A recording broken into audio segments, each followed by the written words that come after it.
Hello, my darlings. Welcome back to the chaos. Grab your tea, grab your popcorn, because today we are serving a piping hot dish of delusion with a side of Who Asked You? So the headlines are screaming again. Apparently, King Charles has drawn a line in the sand. Or should I say, the snow. The Sussexes, Harry and Meghan, are reportedly never allowed back at Sandringham. Ever. Not now, not when William is king, not when the aliens land. Never. And who is the source of this absolute decree? Is it Buckingham Palace? Is it a signed parchment from the king himself? No, my darlings. It's Paul Burrell, the former royal butler who hasn't been on the payroll since the 90s, but somehow knows exactly what is happening inside the king's head right now. Today, we are dismantling this absolute nonsense. We are going to look at why this narrative that the Sussexes are untrustworthy is actually the biggest projection in royal history. Let's get into it. Meet our chief storyteller, Mr. Paul Burrell. Once Diana's butler, now a professional keeper of secrets, or so he claims. He emerges whenever a royal headline is needed, like a cuckoo from a clock. His latest proclamation? Harry and Meghan are banned from Sandringham. But what's it based on? The sourcing is as foggy as a Norfolk morning, yet his opinions become front-page news. Gossip spins into gold with little regard for the truth, and Burrell is always ready to sell. Welcome to the Royal Rumour Mill. Let's examine the central premise that Harry and Meghan's presence could shatter a royal Christmas. Imagine the family gathered, the fire crackling, King Charles carving the turkey. Then the Sussexes arrive and chaos erupts. Are we really to believe the monarchy is so fragile? The idea that two people could ruin Christmas for the entire royal family is more sitcom than serious analysis. Every family has awkward holidays, tensions, old arguments, quirky relatives. The Windsors are no different. The Sandringham scare is a manufactured crisis designed to sell papers. The monarchy has survived wars and scandals. It won't collapse over Christmas pudding. This is a tempest in a teacup, a blizzard in a snow globe, carefully shaken for profit. The reality? Far more boring and far less profitable. Now, this is the part that makes me laugh until I cry. Burrell says the main reason they can't come is because, get this, they cannot be trusted to keep what happens at Sandringham a secret. My darlings, the irony. The irony is thick enough to cut with a ceremonial sword. Who is saying this? Paul Burrell, the man who has made an entire career out of not keeping secrets. The man who wrote books, went on reality TV, and gives interviews every Tuesday about the private lives of the people he used to serve. He is literally selling secrets to the press to tell us that Harry and Meghan might sell secrets to the press? Make it make sense. The royal family leaks like a sieve. We know what they ate, who shouted at who, and what jewellery Kate wore before she even stepped out the door. But sure, it's Harry and Meghan who are the security risk. The reality is, my darlings, the secrets they are afraid of leaking aren't state secrets. They're afraid of the truth leaking. They are afraid of someone saying, "Hey, Uncle Andrew is being weird again," or "Wow, the tension in here is thick."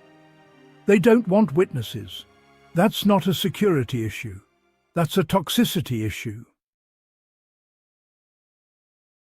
Another tired refrain. Meghan just didn't understand the monarchy. The claim is that, as an American, she couldn't grasp the ancient traditions. But that's not the story at all. Meghan is intelligent and successful. She understood the system perfectly. She and Harry saw the rules, the expectations, and the personal cost. and chose to walk away. This wasn't ignorance, it was a conscious rejection. The system prioritizes appearances over well-being, demands personal sacrifice for an abstract institution. They asked, "Why play this game?" The real threat wasn't ignorance, but their refusal to accept the script. They chose a different game, on their own terms. When searching for the source of royal drama, look past the family. Look to the courtiers. These professional administrators thrive on keeping the monarchy relevant, and nothing does that like drama. Courtiers are the gatekeepers, briefing the press and shaping the narrative. A harmonious royal family is dull. A feuding one sells. Even a simple family invitation can be spun into a crisis. Leaking stories about bans creates intrigue and fuels speculation. The courtiers become puppet masters, pulling the strings of public perception.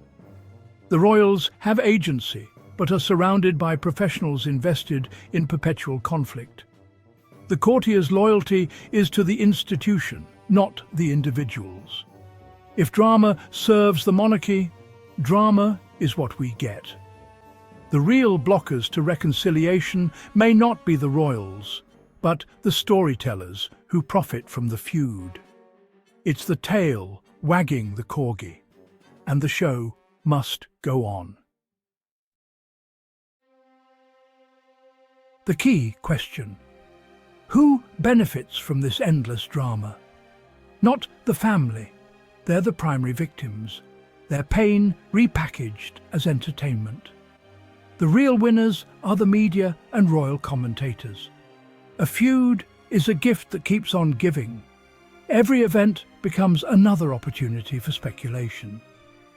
Commentators like Burrell depend on the conflict for relevance and income. If Harry and Meghan quietly attended Christmas, the story would end. But a ban? That's weeks of headlines. The press isn't just reporting the feud, they're invested in keeping it alive. These narratives serve a commercial purpose, not reality. Families are complex, forgiveness is possible, but forgiveness is bad for business. So next time you read about an unbridgeable divide, ask, who profits? It's rarely those actually living the story. Let's challenge the premise. Is a Sandringham invite really a prize? The narrative assumes Harry and Meghan are desperate for a ticket back. But what if not being invited is a relief? An invitation means scrutiny, protocol, and a high-stakes performance. In California, they have privacy, freedom, and their own traditions. Why trade that for a few days in a gilded cage? So, to summarize, Paul Burrell, the king of leaks, says the Sussexes are too leaky. The man who wasn't invited says they aren't invited. And the soup of royalty is apparently too delicate for a little bit of American spice. My darlings, don't believe the hype. The only disaster here is the desperate need to keep Harry and Meghan as the villains so everyone else can feel superior. Let me know in the comments. Would you want to go to Sandringham for Christmas? Or would you rather stay home in your pajamas? I know what I'd choose. Don't forget to like, subscribe, and hit that bell so you never miss a truth bomb. Until next time, stay fabulous and stay free. Bye.